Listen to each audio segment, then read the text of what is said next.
উদম বৰ্মন ছাৰে তো আমাক বিপদৰ সময়ত আহিছে খবৰ ল'বৰ কাৰণে, সেইটোৱে আমাৰ কাৰণে যথেষ্ট। তো আমি নিশ্চয় যোনে আমাক মানে সহায় কৰিছে তো তাকে আমি নিশ্চয় ছাপোৰ্ট কৰিম। বহু বছৰ ধৰি বিভিন্ন জাতি জনগোষ্ঠীৰ লগত এটা সমন্বয় বা ৰাইজৰ মাজত গৈছোঁ। আজিৰ পৰা নহয়, চকুলে দেখা পাইছে ছ'চিয়েল মিডিয়াত। আৰু বহু বছৰ ধৰি জাতীয় সংগঠনৰ এটা দায়িত্বত আছিলোঁ আৰু তাৰ মাজতে বিভিন্ন জাতি জনগোষ্ঠীৰ লগত এটা সমন্বয় বা সম্পৰ্ক ৰাখি আছিলোঁ। নাথযোগী হওক, কলিতাই হওক, বাঙালী হওক, বড়োই হওক, ৰাভাবাই হওক, প্ৰত্যেকটা জাতি জনগোষ্ঠীৰ লগত এটা সম্পৰ্ক আছোঁ আৰু এতিয়াও আছোঁ। আৰু এতিয়াও বিভিন্ন জাতি জনগোষ্ঠীৰ লগত যিটো সম্পৰ্ক, প্ৰত্যেকটা জাতি জনগোষ্ঠীৰ তেওঁলোকৰ যি অনুষ্ঠান প্ৰতিষ্ঠানবিলাক মোক আমন্ত্ৰণ কৰে, মই তাতে যি পাৰে তেওঁলোকক সহায় সহযোগিতা কৰোঁ। আৰু অলৰেডি আমাৰ বিশেষকৈ এই ভেৰগাঁও সমষ্টিত, বিধানসভা ভেৰগাঁও সমষ্টিত যথেষ্টখিনি অসুবিধা আছে। মই দেখিবলৈ পাইছোঁ ৰাস্তা ঘাটৰ পৰা আদি কৰি, স্কুল কলেজৰ পৰা আদি কৰি, শিক্ষা দীক্ষাৰ পৰা আদি কৰি বহুত সমস্যা আছে। আৰু এই সমস্যাবিলাক কি ধৰণে সমাধান কৰিব পৰা যায় তাৰ কাৰণে এটা মেপ তৈয়াৰ কৰিছোঁ মই। আৰু এতিয়াৰ পৰা নহয়, যোৱা BTC 2025ত মই মদৈবাৰী পৰিষদীয় সমষ্টিত প্ৰাৰ্থিত্ব দাবীদাৰ আছিলোঁ। দুৰ্ভাগ্য কিবা কাৰণত মোক নিদিলে। এইবেলিও যিহেতু ভেৰগাঁও বিধানসভা যিটো নিৰ্বাচন আহি আছে, এপ্ৰিলত হ'বলৈ যিটো এটা মানে প্ৰচেছ চলি আছে, নিশ্চয় হ'ব। আৰু এই বিধানসভা নিৰ্বাচনত মই প্ৰাৰ্থিত্ব হিচাপে ৰাইজে যদি বিচাৰে তো তাতকৈ মোক ক'ব লগা একো নাই। নিশ্চয়, কাৰণ আশা আকাংক্ষা বহুত আছে।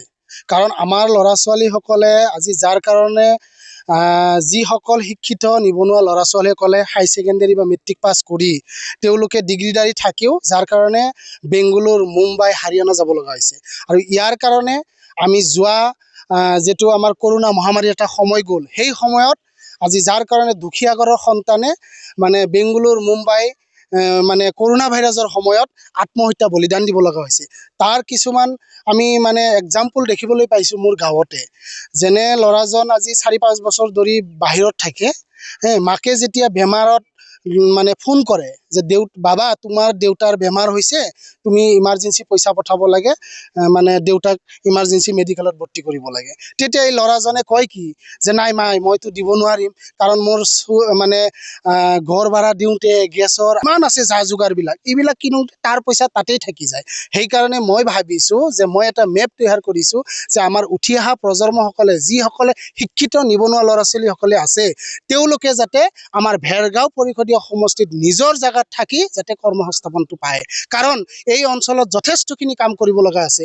আজি চাওক, ভেৰগাঁৱত যদি এটা ভাল এটা যদি মানে এটা কোম্পেনী হয়, তেতিয়াহ'লে আমি কি হয় খৈৰাবাৰী বা ডিমাকুছ, কাৰণ ল'ৰা ছোৱালী আজিৰ দিনত যি দেখা পাইছোঁ আমি শিক্ষিত মানে বাহিৰত মানে গাৰ্জেনসকলে বাহিৰত থকাৰ কাৰণে এই যিসকল মানে সৰু সৰু ল'ৰা ছোৱালীসকল তেওঁলোকক মানে চোৱা চিতাৰ দায়িত্বটো মানে কম থাকে। কাৰণ কিয় বাহিৰত থাকে গাৰ্জেনসকলে।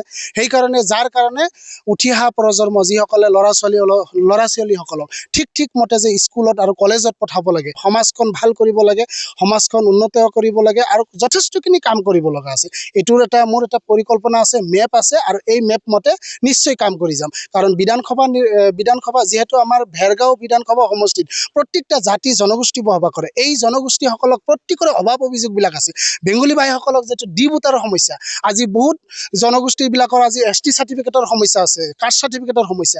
এই সমস্যাবিলাক কেনেকৈ সমাধান কৰিব পৰা যায়, আৰু ইয়াৰ কাৰণে আমি কিছুমান কাম কৰিবৰ কাৰণে মই যুৱক হৈ ওলাই আহিছোঁ। আৰু মই আজি মিডিয়াৰ যোগেদি মই আহ্বান কৰিব বিচাৰিছোঁ, সকলো জাতি জনগোষ্ঠী যিসকলে যুৱক যুৱতীবিলাক আছে তেওঁলোকে ওলাই আহক, দলে বলে পৰিৱৰ্তনৰ স্বাৰ্থত, উন্নয়নৰ স্বাৰ্থত, সমাজৰ স্বাৰ্থত এই অঞ্চলত যথেষ্টখিনি কাম কৰিব লগা আছে। তাৰ কাৰণে আপোনালোকে মোক মৰম আৰু আশীৰ্বাদ দিয়ক। মই ভাবোঁ আহি থকা দিনবিলাকত যথেষ্টখিনি কাম কৰিব লগা আছে, নিশ্চয় কাম কৰি যাম।